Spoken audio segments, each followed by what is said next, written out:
আইরিন দিদি রান্না করছে, আর এটা না রিভিউ দিলে হবে না। আমি এখন এটা শুটকিটা খেয়ে দেখাই আপনাদেরকে।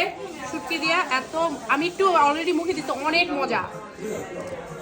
ও মাই গড, ও মাই গড, আমি এত মজা শুটকি, সত্যি কথা অনেকদিন খাইনি, অনেকদিন। So I am gonna try. হচ্ছে খাসির বিন্দা আলু করতে, রাইট? এটা আচ্ছা, এটা ট্রাই করে দেখি। এই যে লবণ ঝাল তেল এক্সিলেন্ট।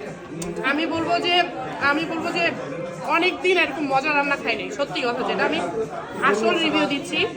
আর এত মজা খাওয়ার জন্য আরেকবার আসতে হবে, সত্যি কথা, নিয়েও যাইতে হবে, সত্যি কথা, নিয়েও যাইতে হবে। আর এটা হচ্ছে বিফ, গরু মাংস। ওয়াও,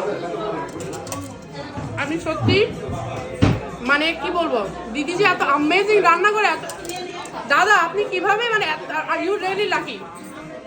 আসলে আইরিন দিদির হাজবেন্ড সত্যি লাকি, এত মজার খাবার রান্না করেছে। She is really good cook, really. So আমি এখন খাওয়াটা খাবো, এনজয় করবো, আর আমি আরেকবার নিব। So bye guys.